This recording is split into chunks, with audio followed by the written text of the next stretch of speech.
I met some guys that happened to know how to get money fast, which was selling drugs and stealing cars. There's a specific car that I was looking for where I was gonna get paid $10,000. I had to take this Porsche all the way into Monterrey, Mexico. I threw down on the guy. We put him in the trunk of this car. Ended up putting his fingers through the trunk somehow.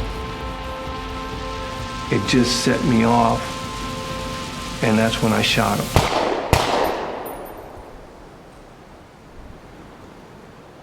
I ended up stabbing him multiple times, and we just threw him in the woods. In March of 1985, I was sentenced to an aggravated life sentence to Texas Department of Corrections.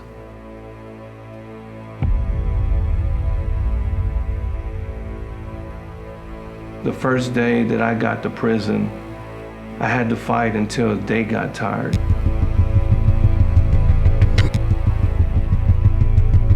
And one of the guys that was there, they would call him Big Allen. Everybody was scared of this dude. I mean, this is a huge dude.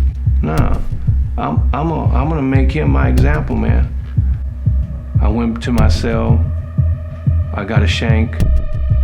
I just started stabbing him. I started stabbing him in the chest, started stabbing him in the neck, and the only reason I stopped is because I was gonna kill his two friends too. Everybody is like, man, that's art right there. That's Grasshopper right there. And I'm not gonna lie, I liked it.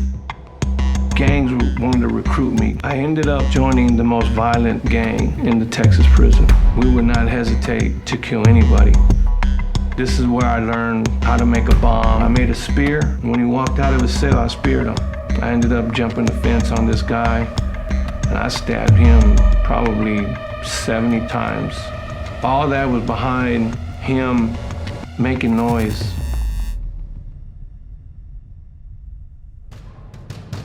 So I'm in this cell, 6x9, 24 hours a day, 365 days. There is no getting out of this.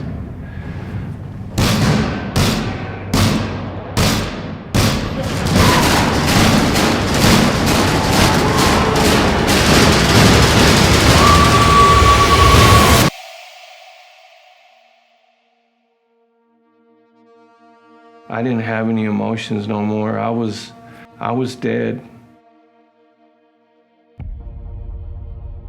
When I first came in contact with Arthur Medina through a criminal case that we were working against him, I thought, there's a man that never needs to get out of the penitentiary. This was a ruthless prison inmate, one of the most feared in the state and well known in the prison system. And I knew he had the power to just pick me up out of the chair and probably break my neck if he wanted to. I felt led to use that opportunity.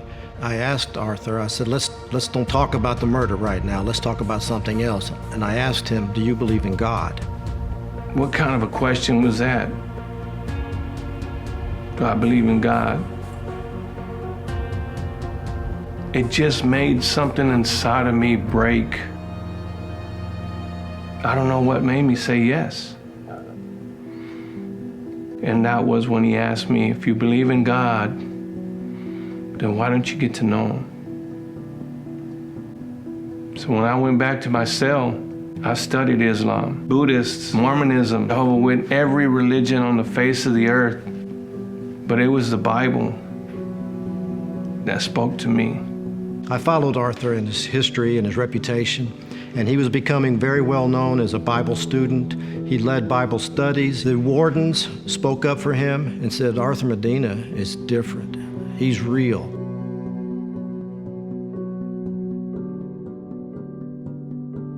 And then I saw a day I thought I would never see. When I came into the office, she goes, Mr. Medina, from here to here, you're arguably the worst inmate in TDC history.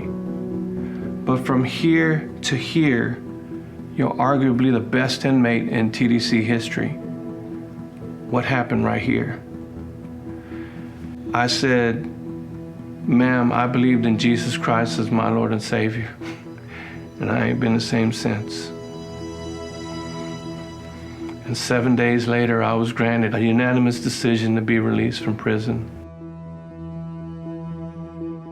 I and my colleagues in law enforcement have learned throughout our careers is the evidence does not lie. And the evidence of Arthur's redemption is absolutely indisputable. There's nobody that can rebut the fact that Arthur Medina is a changed man, that he lives a life of faith, that he's an important member of our society, and the story has to be told.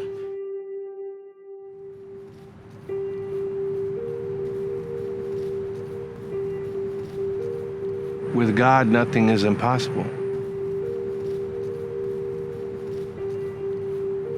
Anger was removed from my life the moment that I sought forgiveness from God. The best way to describe the purpose that God has for me is knowing that these opportunities are God-given opportunities.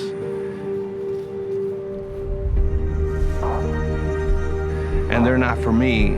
They're for me to help others. It's for me to help the guy that's done 20 years or more and can't find employment.